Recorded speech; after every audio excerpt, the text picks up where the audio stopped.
Baik, pemirsa, kita kembali bersama dengan program Impact bersama saya Peter Gonta dan seorang yang saya kagumi, Menko Polhukam, Pak Mahfud MD.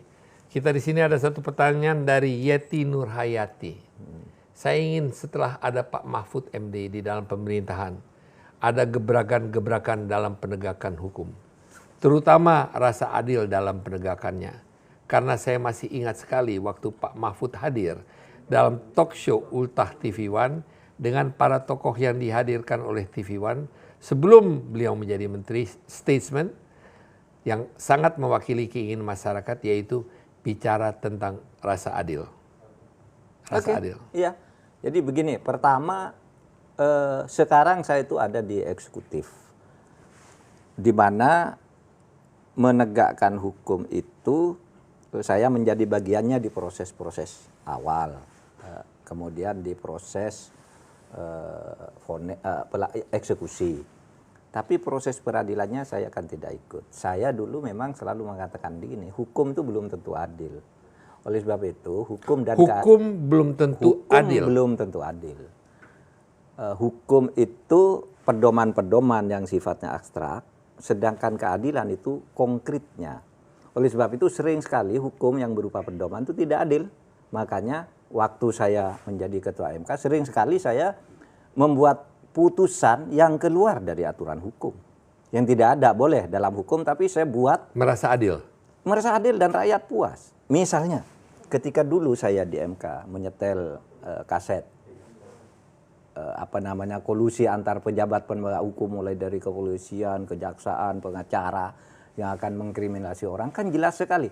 Menurut undang-undang dalam pembuktian pengujian undang-undang, apa itu kan kasus, bukan undang-undang. Tapi saya setel aja, gitu. Akhirnya berdasar itu saya membuat keputusan bahwa undang-undang ini harus dibatalkan karena berpotensi dikolusikan. Disitulah rakyat kan senang pada waktu itu. Itu melanggar aturan. Pun ketika saya membuat pilkada harus diulang. Di undang-undang tidak boleh. Yang boleh ngulang pilkada itu hanya KPU. Kita buat putusan. Saya ngelanggar undang-undang karena hukumnya tidak adil. Oleh sebab itu saya selalu katakan, mari kita bangun keadilan. Karena hukum itu alat untuk menegakkan keadilan. Kalau hukumnya tidak adil, hukum dalam arti abstrak tuh, kita buat putusan.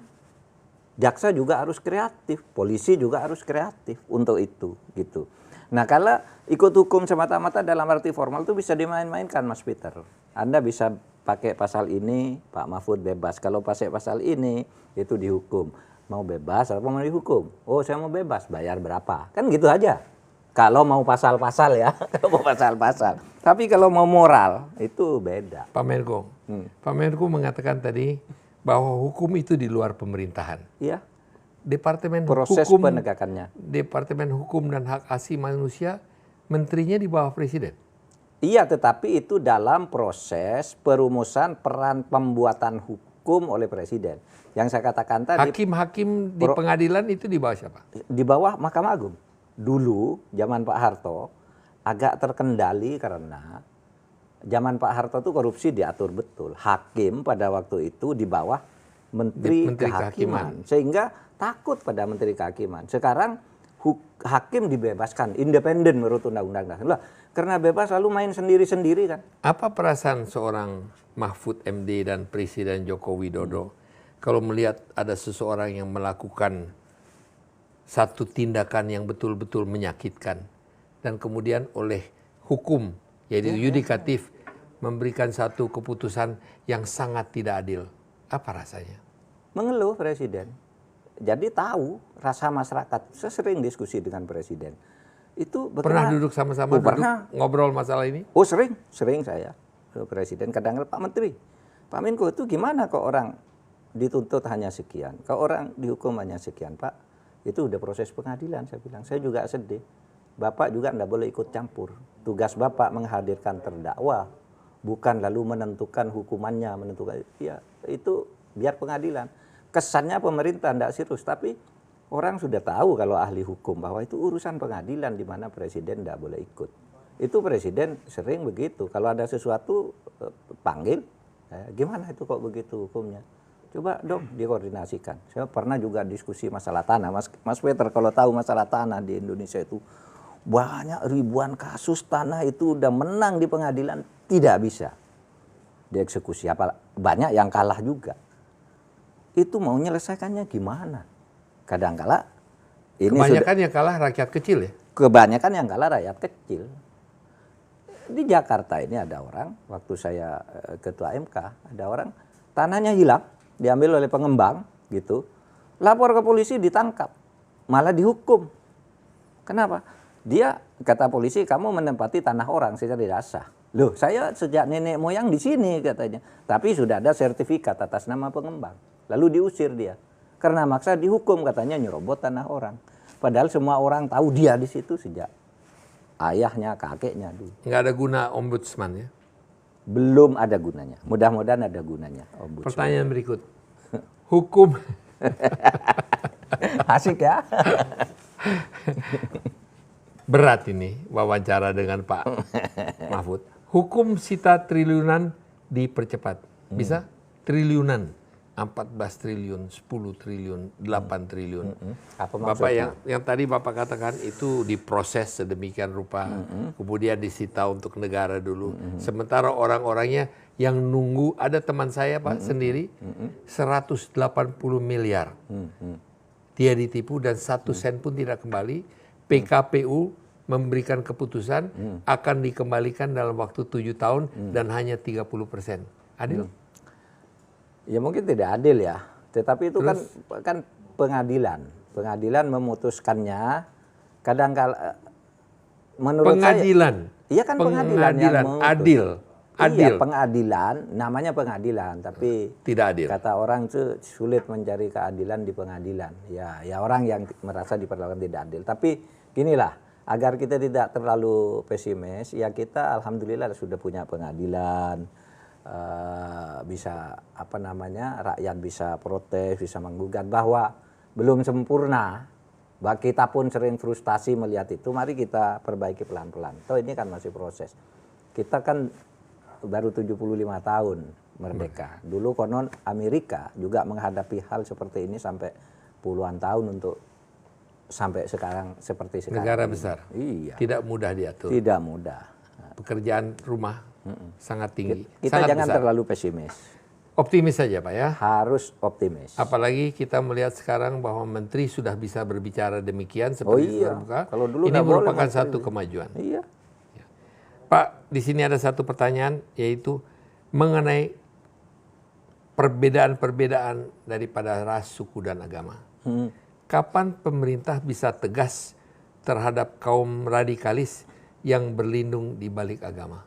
Kan sudah tegas pemerintah. Kalau dalam pembuatan aturannya sudah tegas ya. Pertama, radikalisme itu kan munculnya pada sikap intoleran, pada teror. Teror sudah kita habisi. Kemudian bukan kita habisi, kita lawan habis-habisan. Kemudian sikap radikal yang ketiga muncul dalam bentuk wacana untuk mengubah sistem ideologi, sistem ketatanegaraan dan ideologi. Nah itu organisasinya sudah kita larang, tidak boleh ada itu. Apa kurang tegas? Nah kalau bentuknya pidana kan terus ditindak. Artinya sekarang dari sudut aturan sudah tegas sebenarnya. Tapi kita mau menindaknya bagaimana kalau orang misalnya tidak melakukan tindak pidana. Radikalisme dalam bentuk wacana itu kita lawan dengan wacana juga.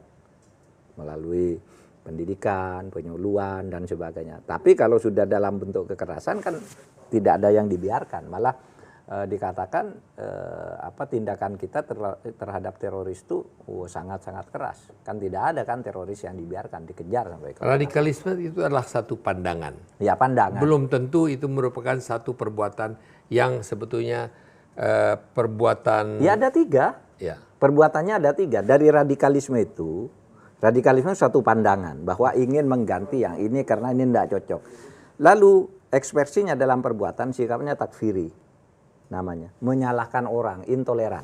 Yang kedua teroris, membunuh orang. Lalu yang ketiga adu gagasan. Ya kan? Kita sudah punya instrumen. Oleh sebab itu ada undang-undang yang mengatur tentang deradikalisasi. ada yang mengatur tentang bagaimana memberantas teror, ada yang bagaimana mengatur tentang faham, gitu kan semuanya sudah diatur. Tapi bahwa ya itu tadi, karena kita demokrasi, ketika kita akan bertindak lalu ada yang membela itu melanggar HAM dan sebagainya, kita harus hati-hati juga. Polisi kadangkala juga, polisi, tentara gitu, kalau mau bertindak itu harus super hati-hati karena wah nanti itu dituduh melanggar HAM gitu. Mahfud MD berterus terang menunjukkan hal-hal yang pesimis tapi merasakan optimisme yang luar Harus biasa. optimis ya, betul. Berapa generasi untuk memperbaiki ini? Satu generasi, 5 tahun, 10 tahun, 15 tahun? Berapa lama kita perlu untuk melakukan ini? Mudah-mudahan dalam 3 kali pemilu lagi sudah 15 tahun kemudian. 15 tahun, mudah-mudahan ya. Generasi-generasi baru yang di belakang kita ini sepertinya bagus-bagus nih anak milenial. Tinggal dibukakan pintu mereka untuk itu ngatur negara ini. Apa yang ingin dilihat oleh Pak Menko pada waktu Bapak pensiun? Pada waktu Bapak pensiun, 5 tahun, 10 tahun, 15 tahun, 20 tahun yang akan datang, apa yang impian dari seorang Mahfud MD melihat keadaan hukum di Indonesia? Rekrutmen politik yang lebih terbuka, lebih demokratis, karena sebenarnya politik yang sekarang ini masih banyak transaksionalnya. Siapa yang dekat siapa bisa memberi keuntungan apa, itu yang kadangkala bisa tampil sebagai pemimpin.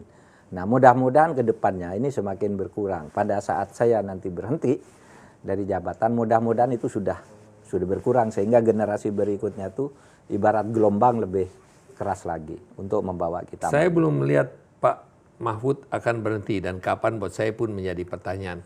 2024. Saya tidak tahu 2024. Selalu saya mengatakan masih saya mempunyai aspirasi untuk lebih memperbaiki. Iya tentu untuk lebih memperbaiki, tapi kan tidak harus bekerja sendiri juga. Bisa ikut memberi pemikiran. Saya itu menulis atau ditulis dalam sebuah biografi judulnya Mengalir. Saya mengalir aja. Pokoknya sekarang kerja baik, 2024 siapa yang mau tampil kita dukung sama-sama. Mau tampil? Saya enggak. Saya kan tidak pernah, kecuali dulu diajak kan, diajak ayo gitu.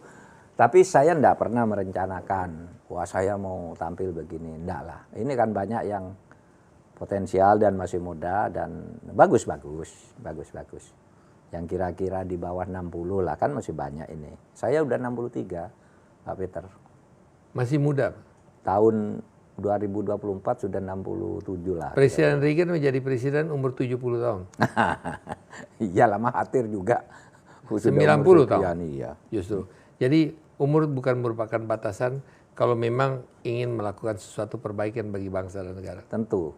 Tetapi saya tidak akan mengatur langkah-langkah agar saya menjadi. Kalau ngalir saja gitu. Sumpamanya mengalir dan banyak yang menginginkan.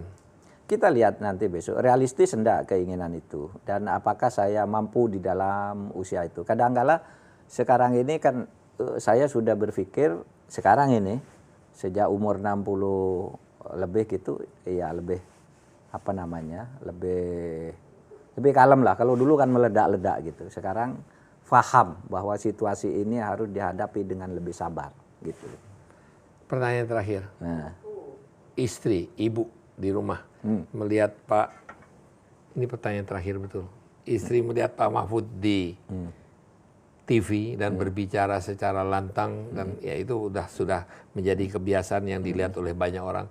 Apa kata beliau kalau nanti sampai di rumah? Kadang-kala jangan terlalu keras gitu. Jangan terlalu keras, nanti orang marah lalu menteror macam-macam gitu. Tapi ya hanya begitu aja, tidak sampai dibawa ke hati apa, cuma bilang aja jangan terlalu keras. Dia sudah terbiasa memahami saya karena kami sudah 38 tahun bersama. Dan anak saya sudah umur 36 tahun yang tertua. Makasih Pak Mahfud, selamat. Makasih. Selamat berbahagia terus, bekerja terus untuk negara kita. Dan saya ucapkan sukses selalu dalam membela kepentingan bangsa kita. Amin. Makasih Mas Fit. 1 jam sudah perbincangan kita bersama Menko Polhukam Mahfud MD. Dengan bahasan investasi terganjal, regulasi kinerja, hukum, dan disoroti. Semoga dialog malam ini memberi informasi dan inspirasi bagi Anda. Tetap saksikanlah Impact bersama saya, dan tentunya bagi saya ingin saya sampaikan, kalaupun pertanyaan-pertanyaan yang tidak dapat saya sampaikan ataupun kalau jawabannya belum kita dapatkan memuaskan, saya minta maaf karena kali ini saya mendapatkan seorang pakar yang saya pun dalam keadaan kesulitan. Saya Peter Gonta di CNBC Indonesia, sampai jumpa.